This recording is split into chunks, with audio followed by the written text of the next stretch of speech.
Welcome back. In this video, we are still going to learn more about HTML elements. And to begin with, we are going to learn how to add image to our web page. Now, to add an image to our web page, HTML has an element for that, and that element is called the img element, which is basically the image element. Now, has it is an empty element. The img element is an empty element in the sense that it doesn't have a closing tag. Okay, and it has two basic required attributes. So let's create this element now. It has two attributes, and here we have the src, which is the source attribute. It is a compulsory attribute that you must provide. It basically tells us the link. It specifies the link to the image you want to display, and the alt attribute, in other words, it is the alternative text that should be displayed in place of the image if the image whose link you provided doesn't exist, or the link you provided to the image is incorrect.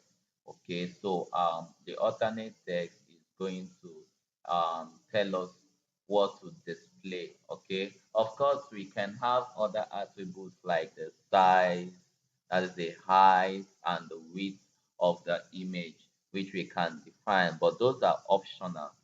But these two attributes are compulsory. All right, now let's see this in practice. Now I have created a new folder here, and the folder I named it images, and inside of it I added one image. So I added this image. We are going to display this image on the web page. Okay. Now we have created the image element, which is the img element. Now we are going to provide the link. We are going to provide the link, or in other words, the path to this um, image right here. So to do that, the image is inside a folder named images. All right.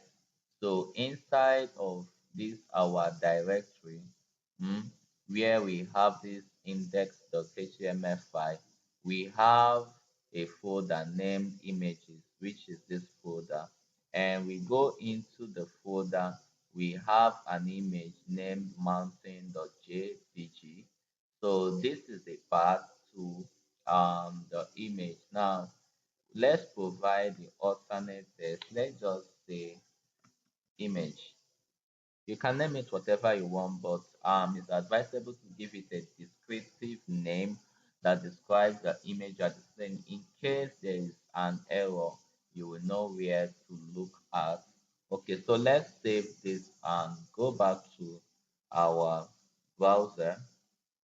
So if we go to our browser now, we are going to refresh the browser and we are going to see the image right here. Of course, this image now, um, so this is basically how we add image to a page. And like I said before, we can add other attributes like the size, that's the height and the width. So let's take a look at that. You can see, like we said before, it takes two compulsory attributes, and the attributes are the source and the auth.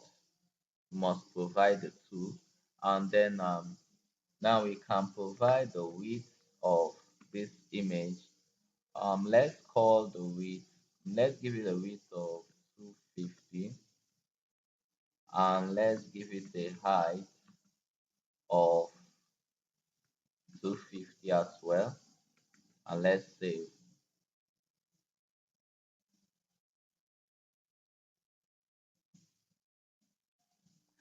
There you see, now we just change the width and the height of the image. You can see that it's reflected here. You can give it whatever value you want depending on your taste. So can change this width here to, let's say, 400. Okay, and leave the height as is. Then go back to our browser, and if you refresh, you see the image will become broader, and of course that's what we have. Okay, so this is basically how we add image to a web page. Sometimes you may want to link your page to another page. That is, you may want to navigate from your page to another page in your website or to another website. How do we achieve that? To achieve that type of navigation, we use the anchor element. The anchor element is an element that enables us to link one one page to another, or to move from one page to another, and it takes a compulsory attribute called the href, which we can see here. So the href, it specifies the URL of the site or the page where you are navigating to. So inside of it, to provide the URL. So let's say we want to navigate to YouTube. So if we are to navigate to YouTube, inside of this double quotation, we are going to put the link of YouTube website. So I have it here. So let me put a text here to let someone know that this is YouTube. Okay, so let's say navigate navigate to YouTube. Then let me save this. Now let's go to our browser. If we reload our browser, we are going to see navigate to YouTube, and of course when we click this link here now, it will load the YouTube website inside of this page. Okay, so notice what happens now.